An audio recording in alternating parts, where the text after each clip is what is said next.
ओम शांति। 23 सितंबर 2022 की साकार मुरली है। मीठे बच्चे, बाप द्वारा तुम्हें राइट पथ, सच्चा रास्ता मिला है, इसलिए कोई भी उल्टे कर्म व विकर्म नहीं करने हैं। प्रश्न है, इस समय मनुष्य जो भी संकल्प करते हैं वह विकल्प ही बनता है, क्यों? उत्तर, क्योंकि बुद्धि में राइट और रॉन्ग की समझ नहीं है। माया ने बुद्धि को ताला लगा दिया है। बाप जब तक न आए, सत्य पहचान ना दे, तब तक हर संकल्प विकल्प ही होता है। माया के राज्य में भले भगवान को याद करने का संकल्प करते हैं, परंतु यथार्थ पहचानते नहीं हैं, इसलिए वह भी रॉन्ग हो जाता है। यह सब समझने की बहुत महीन बातें हैं। गीत बजा है ओम नमो शिवाय। ओम शांति। मीठे मीठे बच्चों ने गीत सुना। गीत का अर्थ यथार्थ बुद्धि में आया। वह जो गाते हैं उनका अर्थ नहीं जानते। तुम प्रैक्टिकल अर्थ भी जानते हो और पुरुषार्थ भी कर रहे हो बाप द्वारा, क्योंकि अब सन्मुख सहायक हैं। सहायक बनते तब हैं जब भारी भीड़ आती है। तुम बच्चे जानते हो गुप्त रीति सहायक हैं सब मनुष्य मात्र का, बल्कि जो भी इस पुरानी दुनिया में है। अनेक प्रकार की जोनियाँ भी है ना, अनेक प्रकार के जानवर हैं। सतयुग में तो कोई अशुद्ध चीज जानवर आदि नहीं होंगे। यह ड्रामा बना हुआ है। साहूकार के पास मकान, फर्नीचर आदि जरूर ऊंचे होंगे। गरीब के पास क्या होगा, यह तुम समझते हो ना। अभी भी पुरानी दुनिया रावण राज्य है, तो जीव जंतु, नाग, बलाएं सब नुकसान करने वाले हैं। जैसे मनुष्य तमो प्रधान, वैसे इनकी सामग्री भी तमो प्रधान। भले यहाँ कितने भी बड़े बड़े मकान 40 मंजिल के भी बनाते, तो भी स्वर्ग के आगे तो कुछ भी नहीं है। यह अब बनते हैं विनाश के लिए। तुम बच्चे जानते हो बाबा आया हुआ है। पहले नंबर में बाबा आत्मा और परमात्मा का भेद समझाते हैं। मनुष्य ना तो आत्मा को और ना परमात्मा को ही जानते हैं। तुम बच्चों ने जान लिया है आत्मा और परमात्मा का रूप क्या है। मंदिरों में पूजा होती है। बनारस में बड़ा लिंग रखा हुआ है, उनकी सब पूजा करते हैं। कहते भी हैं कि आत्मा स्टार भरकुटी के बीच रहती है। अब भरकुटी के बीच बड़ी चीज हो तो ट्यूमर हो जाए, यह समझने की बातें हैं। परमात्मा भी स्टार है, परंतु तुम भूल जाते हो। जब शिव बाबा को याद करते हो तो बुद्धि में यह आना चाहिए कि बाबा स्टार है, उनमें सारा ज्ञान है। वह सत्य है, चैतन्य है, उनमें ही बुद्धि भी है। मन अलग चीज है, बुद्धि अलग चीज है।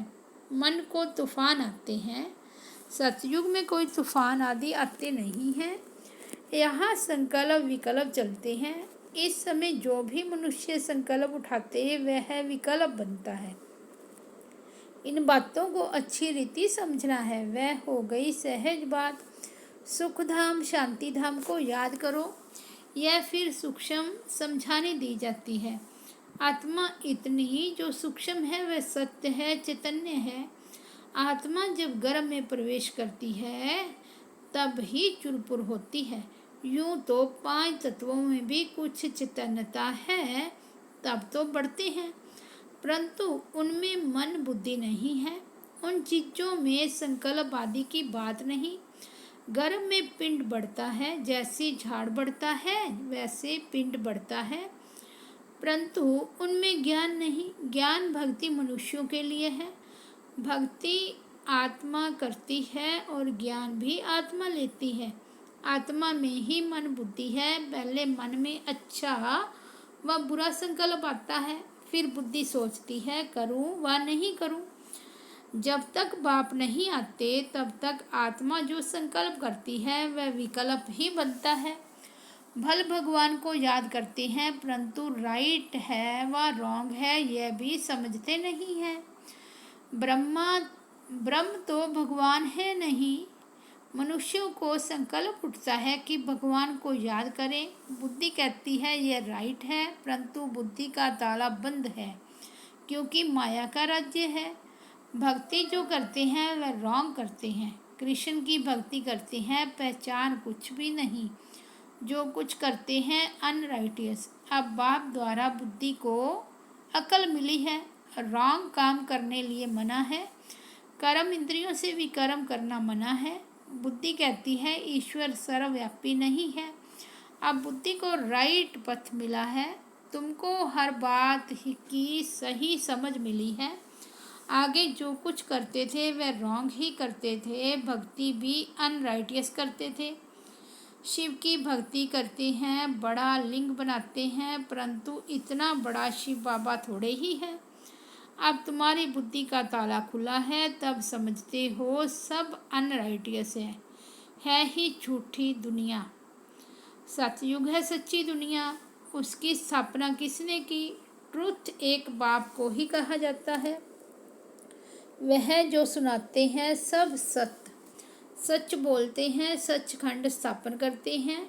यह डिटेल की बड़ी महीन बातें हैं, कोई भी यह समझ ना सके। बहुत महीनता में जाना पड़ता है। बाप कहते हैं धारणा नहीं होती है तो बाप और वर्षे को याद करो, दुख धाम को भूल जाओ। मनुष्य नया मकान बनाते हैं तो बुद्धि योग पुराने मकान से निकल नए में लग जाता है। समझते हैं कि पुराना तो खत्म हो ही जाएगा। यह फिर है बेहद की बात। देह सहित जो कुछ है सब छोड़ना है। यह देह भी तो वापस नहीं जानी है। आत्मा को ही बाप के पास वापस जाना है। बाप कहते हैं मुझे याद करो, मैं जो हूँ जैसा हूँ। तुम्हारी आत्मा में भी कैसे पार्ट भरा हुआ है। 84 जन्मों का पार्ट कितनी छोटी सी आत्मा में भरा हुआ है। 84 लाख जन्मों का पार्ट तो इम्पॉसिबल हो जाए। अभी तुम्हारी बुद्धि का ताला बाप ने खोला है तो समझते हो वह सब रॉन्ग है। इतनी छोटी सी आत्मा में 84 जन्मों का पार्ट है। बाप राइट बात बताते हैं। बाप बच्चों से ही बात करते हैं, नॉलेजफुल है ना। कहते हैं यह ICS पढ़ा हुआ है, आत्मा ही पढ़ती है इन ऑर्गन्स द्वारा। भल बहुत धनवान बड़ा आदमी बनते हैं, फिर भी रोगी बीमार तो होते हैं ना। ऐसे नहीं कि बड़े आदमियों की आयु भी बड़ी होती है। बड़े आदमी जितना पाप करते हैं उतना गरीब नहीं करते हैं। इस दुनिया में तो पाप ही पाप होते हैं। यह है ही पाप आत्माओं की दुनिया। हर बात में पाप ही करते हैं। ब्राह्मण खिलाते हैं, यह भी पतित को खिलाते हैं ना। पतित को खिलाने से कोई पुण्य थोड़ा ही होगा। अभी तुम रियलिटी में पावन बनते हो। सन्यासी भल पावन बनते हैं, परंतु वह कोई पावन दुनिया में ले जाने वाले नहीं हैं। फिर भी पुनर्जन्म तो पति दुनिया में ही लेंगे। तुम थोड़े ही पति दुनिया में जन्म लेंगे। वह समझते हैं कि दुनिया की आयु अर्जुन बहुत बड़ी है। जब तक विनाश हो तब तक पुनर्जन्म तो लेना ही पड़े ना, छूट नहीं सकते।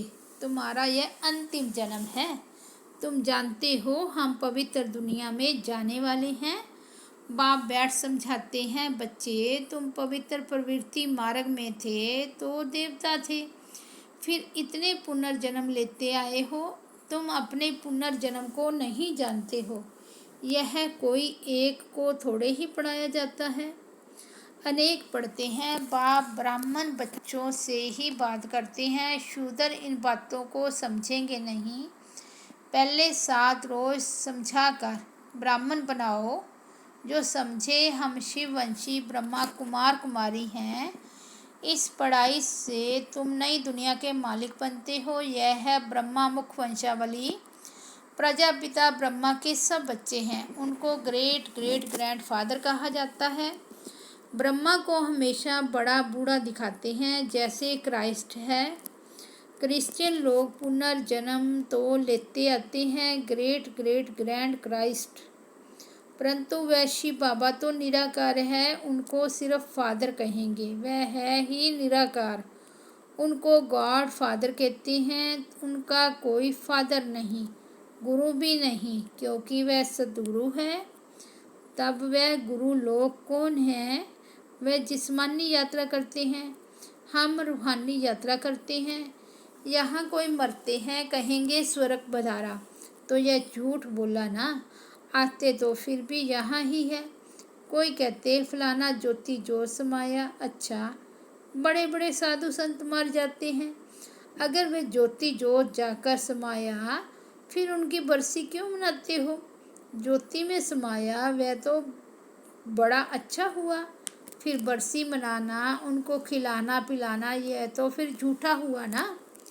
वैकुंठवासी हो गया फिर उनको नरक का भोजन खिलाते हो, इसको कहा जाता है अनराइटियस। जो कुछ करते हैं उल्टा ही करते हैं। मनुष्यों की बुद्धि को बिल्कुल ताला लगा हुआ है।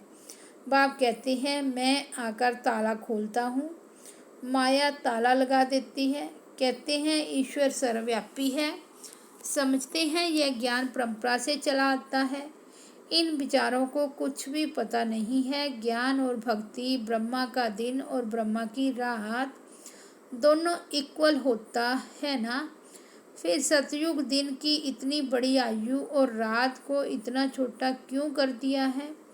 ब्रह्मा का दिन और ब्रह्मा की रात दोनों इक्वल होने चाहिए ना। यह बेहद की बात है। बाप आकर सब बातें समझाते हैं। बाप को ही ज्ञान रत्नों का सागर कहा जाता है। एक एक रत्न की वैल्यू लाखों रुपया है। बाप बच्चों को समझाते हैं कल की बात है, तुमको समझा कर राज्य भाग्य देकर गया था, तुमने राज्य किया, अब गवा दिया है। कल तुमको रजाई थी, आज है नहीं, फिर लो, आज और कल की बात है। भारत कल स्वर्ग था, भारत में ही शिव जयंती मनाते हैं। जरूर शिव बाबा आया होगा, अब फिर से आया है, तुमको राज्य भाग्य दे रही हैं। अब तुम कौड़ी से हीरे जैसा बने हो। तुम एक्टर्स ने बेहद के ड्रामा के आदि मध्य अंत को जाना है, अर्थात त्रिकालदर्शी बने हो। बाप कहते हैं कि मीठे मीठे बच्चे मुझ बाप को याद करो, भूलो नहीं, मैं तुमको स्वर्ग का मालिक बनाने आया हूँ। तुम नरक के मालिक बनाने वालों को भूलते नहीं हो और मुझ बाप को भूल जाते हो। माया जरूर भुलाएगी, परंतु तुम कोशिश करो याद में रहने की। आत्मा को बाप ज्ञान देते हैं, आत्मा का काम है बाप से वर्षा लेना, देह अभिमान छोड़ना है। तुम बच्चों को पुरुषार्थ कराने वाला एक बाप है। यह पाठशाला है, इसमें दर्शन करने की बात नहीं रहती। प्रिंसिपल का दर्शन करना होता है क्या? यह तो समझने की बात है। यह राजयोग की पाठशाला है, आकर समझो। पहले पहले समझानी देनी है एक बाप की, तब तक आगे बढ़ना ही नहीं है। बाप की समझानी दे, फिर लिखवा लेना चाहिए। निश्चय बैठ जाए कि शिव बाबा से बेहद का वर्षा मिलता है, तो ऐसे बाप से मिलने बिगड़ रह ना सके। त्रिमूर्ति शिव कहा जाता है। ब्रह्मा विष्णु शंकर को रचने वाला शिव।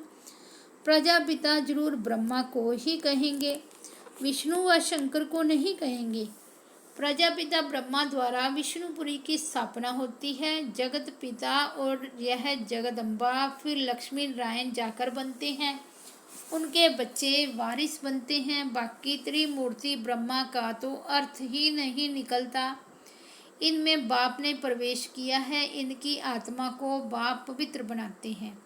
अच्छा, मीठे मीठे सिक्की लदे बच्चों प्रति माता पिता बाप दादा का याद प्यार और गुड मॉर्निंग। रूहानी बाप की रूहानी बच्चों को नमस्ते। हम रूहानी बच्चों की रूहानी बाप दादा को याद प्यार, गुड मॉर्निंग और नमस्ते। धारणा के लिए मुख्य सार है। फर्स्ट पॉइंट है, बाप ने बुद्धि का ताला खोला है, इसलिए कर्म इंद्रियों से कोई भी रॉन्ग कर्म नहीं करना है। ध्यान रखना है कोई भी संकल्प विकल्प का रूप ना ले ले। दूसरा पॉइंट है, अब वापस घर चलना है, इसलिए इस देह को भी भूलना है। दुख धाम से बुद्धि योग निकाल बाप और वर्षे को याद करना है। वरदान है, व्यर्थ की अपवित्रता को समाप्त कर संपूर्ण स्वच्छ बनने वाले होली हंस भव।